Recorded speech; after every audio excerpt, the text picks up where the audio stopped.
little bit one-dimensional if he hangs on to the left-hand side a little bit too much, but he has the ability to get in behind back fours and back threes, you know, at will. It's just a pity that a Saile or a Caleb are not more clinical in the finishing, because he creates so many chances, but they're simply not taking them. Let's look at that speed that comes from Ashley du Preez and how much trouble he caused, because easily Kaizer Chiefs could have taken the lead had the opportunities that du Preez was involved in been taken. First thing first, I think a spot-on game plan coming from Atazwani, using the three men with a lot of pace up top. This opportunity, it's a goal. All day it's all your heads are going to be a goal. Aye. It's the speed again of Ashley du Preez. Look at how he positions himself. He always gives Kaizer Chiefs the width. 1v1 situation, you know you're dead. And he keeps on going. And the interchange of, at times, it's Solomon's that will be using the space. And I thought that was a spot-on tactical approach coming from Atazwani. Solomon's, Saile, du Preez really troubled Orlando Pirates. Look at that well-weighted pass coming from Usamkelo Zwane. Well-weighted pass, I think a bright future ahead for Uzwane. I'm happy that he has got a dad that has played the game in Eugene Zwane that will guide him. There's a lot of potential there. We see the speed. So does Coach Jose Ribeiro. Then there's a moment in the game that's going to test the coach in terms of a decision that needs to be made for Orlando Pirates. Because as we look at Shandu here and him going off, here's the incident, and we're not really so interested in the incident as much as Shandu does go off injured here, and we do wish him a speedy recovery. The decision that needs to be made here is, do I bring in Monyani or do I bring in Dion Hotto for Shandu, who has now gone down? We've just seen the speed that du Preez possesses. Yes. He goes with Hotto. Why? When you have a regular out-and-out right back in Monyani. Because we saw du Preez exactly, you know, in that right wing position, which was a little bit unusual because he's normally started off on the left side.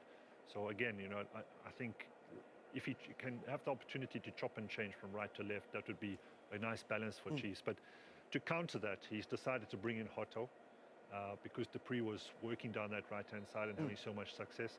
And luckily for them, Marco had played it right back before and done it successfully. So they were not out of kilter whatsoever. So there you go. There's the signal.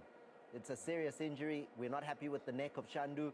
He needs to come with speedy medical attention. He does go off. The derby continues. Dion Hotto is the man who's brought in to now and try and neutralize the speed that Kaizer Chiefs have in Solomons and du Preez and Saile. And eventually, that is an important decision that's made in the context of the match. But go back now to how it is that Pirates get the goal. Erasmus, again, mentioned from midweek, how well he does, comes into the starting lineup. He comes into the starting lineup. He forces the coach to play two up front. Now, let's look at how Erasmus gets his goal in this game, Thomas. Pirates has got the ball. Look at a number of yellow jerseys that Kaizer Chiefs has behind the ball. It's 9 behind the ball. Saile is the man furthest on top of your screen. That is marking. You've got Munari on the ball. He's trying to find the space in behind. But what is key here is the ball goes out for a throw-in. The reason we're showing this, it's a throw-in. But Orlando Pirates takes the throw-in quickly. And that is the game-changing moment. That quick throw-in, it goes to who? It goes to Miguel Tim, that is asking for the ball. Miguel Tim gets that ball and he dissects 4 Kaizer Chiefs players with that one pass that he makes. He's trying to find Saleng in this instance. But what an amazing touch that comes from Saleng, because it's not the best of passes, but the end of God is on Erasmus. He has peeled away in that box to be able to receive the ball. So the quick throw-in, look at those 4 players. They're going to be dissected by one pass from Miguel Tim. One-touch football will always give you joy. He plays that one-touch football.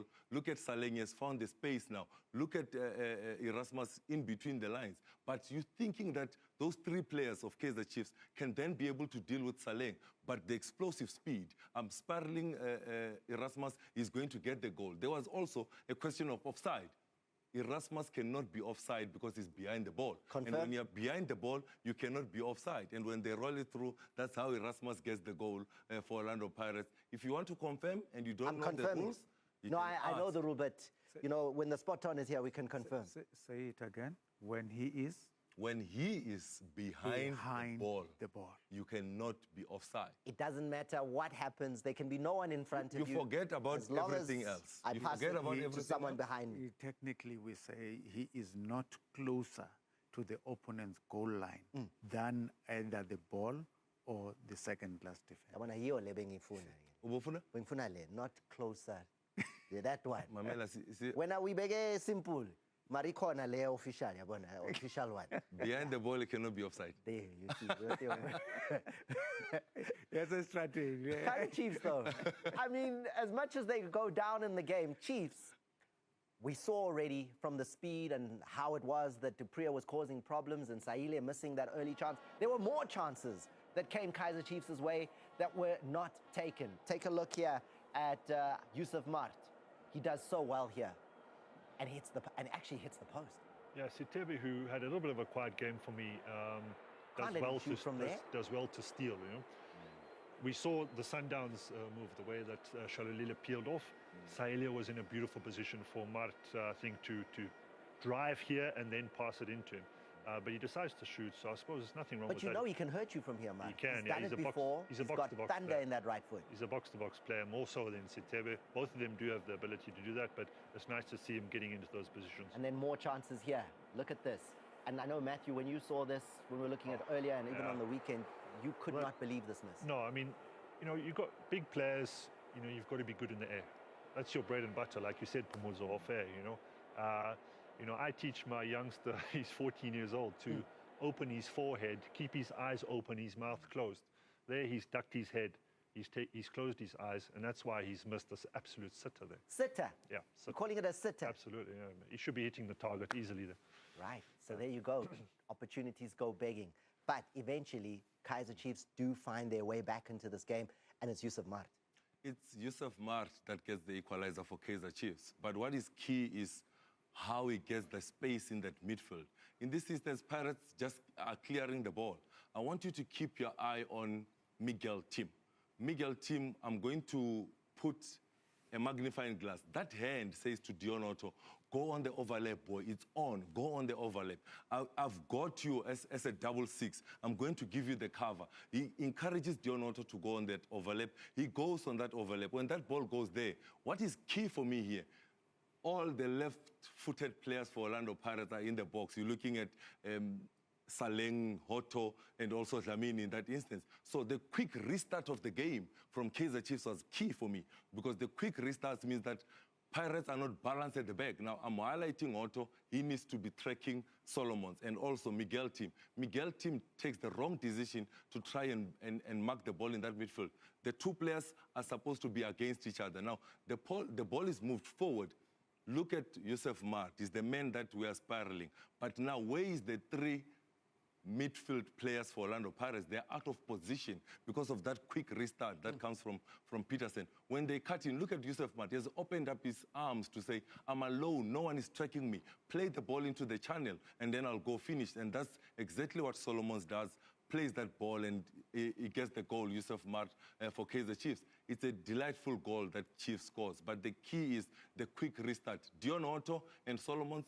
Otto was encouraged to go on the overlap. He goes on that overlap. It means he's late. The midfield three of Orlando Pirates out of position. Yusuf Mart in acres of space. That's the man that we're spiraling. But what is Yusuf Mart looking for? He's looking for the space in behind Thomas. And with that space, Solomon realizes that space, and that's the ball that he's going to play through. And as soon as that ball is played through, Yusuf Mart says, I'm going to go get goal number 4 in all competitions for Kaizer Chiefs. And that's how the equalizer comes. Yeah, and coaches always love players who make that late run, you know, and you can see Mart outfoxes them and picks that pocket and makes that late run, and nobody is able to go with him. But the beauty as well of Solomon's being an ex-winger, reverting back into a fullback, is that he's not afraid to take players on, you know, because of that previous role. And there was also an adrenaline rush. He gets past one player, and the ability to then make that lovely weighted pass for Mart to continue his run was fantastic football. And then we go through to extra time in the game. It's edge of your seat stuff. It looks like penalties are looming. Pirates are then able to find the goal from a substitute in Mtetwa. This is where we see the coach's influence. 2 players coming off the bench to combine to get the winner for Kaizer Chiefs. But what is key for me here, look at DstvPrem. I'm outstretched to say I've got an extra man in jersey number 39. That is Mtetwa. But nobody comes to assist him.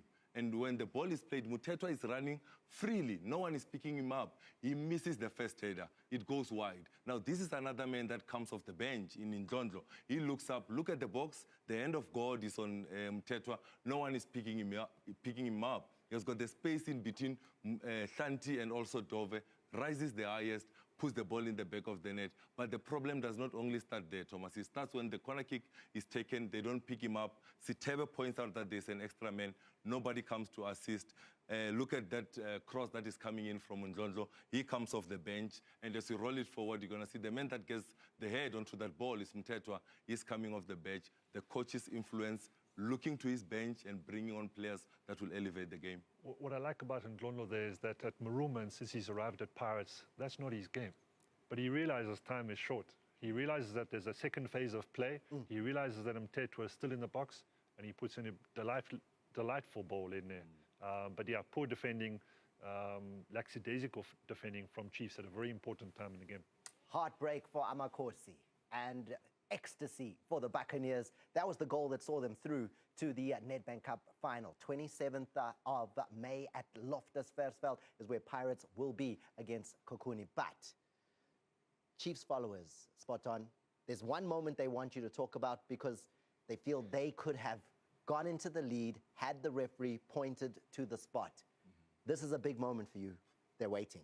Yeah, look, there was a whole lot of talk about why the referee didn't take action against a player that peels off the defensive wall. But when the ball is played, that player is still on the wall. It is when they take the second kick that is already away from the wall. So we ruled that one out. There was no question there for taking. But look at that. He has made his body bigger. He's got his arm above armpit level. The ball touches his elbow in that instance. He is inside the penalty area. That should have been awarded as a penalty. Penalty ungabhekanga.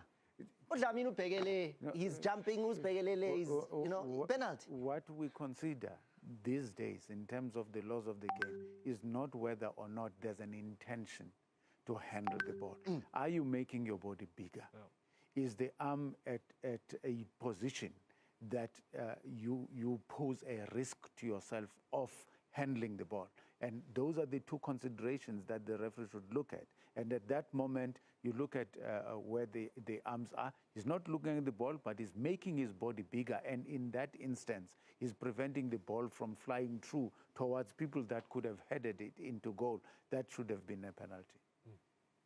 Matt? I think we have to revisit the referee and the sign that he made earlier. Oh, wow. Wow, that's spicy.